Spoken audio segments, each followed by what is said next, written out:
The film opens with Barry, a devoted husband and father, happily spending time with his wife and young daughter. He cares deeply for his family. Barry also has a sister, Brooke, who lives in another city. Brooke is a talented makeup artist with a passion for horror effects. People often come to her for zombie-style makeovers, and she works alongside her photographer friend, helping create realistic horror looks. One day, Brooke is doing the makeup of a young woman when something goes horribly wrong. The woman's eyes cloud over, turning milky white. She begins to move strangely, her demeanor shifting to something inhuman. Suddenly, she vomits blood over her own face and lunges at Brooke. Brooke pushes forward to protect the client, but the woman doesn't stop. She attacks. Brooke scrambles upward onto a platform to escape. Her photographer friend, still on the floor, isn't so lucky. The infected woman pins her down and begins eating her alive. Shocked but desperate for revenge, Brooke grabs a chain and throws it over the zombie, strangling her.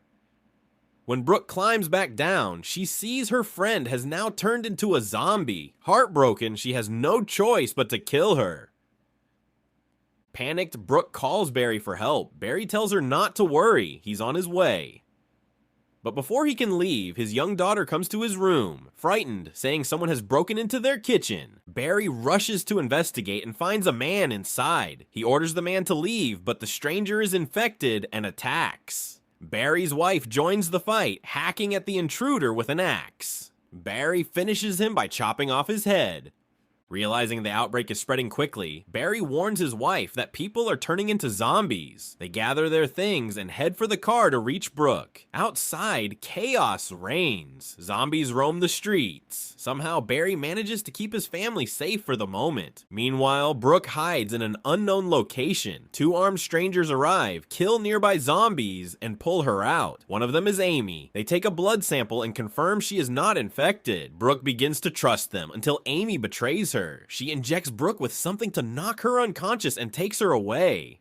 Barry drives through the night toward Brooke. By morning, his daughter's condition has worsened. She's pale, sweating, and weak. Barry stops to check on her, but his wife begins vomiting blood as well. She's turning. Their daughter is also deteriorating rapidly. His wife tries to reassure him, saying they'll face it together, but later, she admits she's about to fully transform and begs him to kill her before she harms him.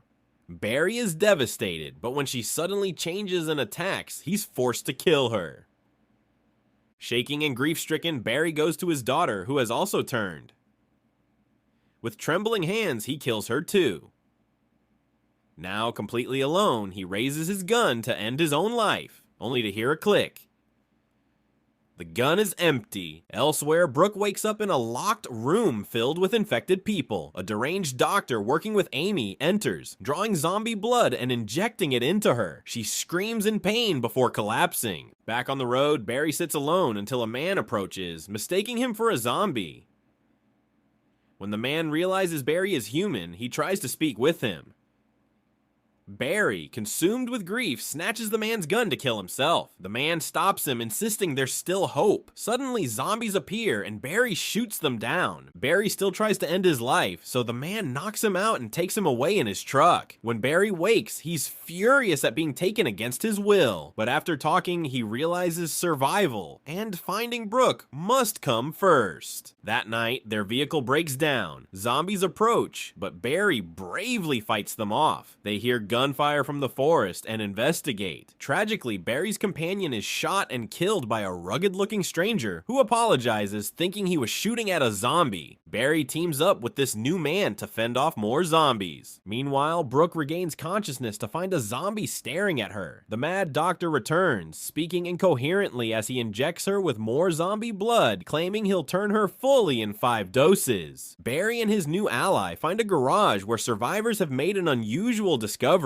Zombie blood is flammable. They decide to use it as fuel. Wearing makeshift armor, they battle through a horde, secure a vehicle, and power it with the strange fuel. Brooke, however, undergoes a startling transformation. She gains the ability to control zombies with her mind. Amy brings another infected creature into her cell, setting the stage for a violent and unpredictable showdown. Brooke uses her power to control a zombie, ordering it to attack the army, but the soldiers quickly subdue the creature, tying it up before it can reach them. In the chaos, Brooke manages to snatch a knife from one of the zombies. Meanwhile, on the other side, we see 3 survivors making their way toward Brooke. Whenever their car runs out of fuel, they pour zombie blood into the tank, using it as a combustible source to keep moving. They also know that some zombies hide underground, waiting to strike. Night falls, but despite having zombie blood, their vehicle won't start. They soon realize the blood loses its effectiveness at night. Forced to wait until morning, they spend the night in the car. As they sit in the dark, one man speaks up, saying an angel will blow a trumpet and then stars will appear in the sky. He calls this event Wyrmwood. He warns that when these stars appear, the entire world will be destroyed. The wild man in the group insists he's certain this is true. He shares a story. One day, while hunting with his brother, he saw dozens of shooting stars. Moments later, his brother turned into a zombie and he was forced to kill him. Hearing this, Barry thinks of his wife and daughter. His grief fuels his rage, and he shoots a nearby zombie in anger.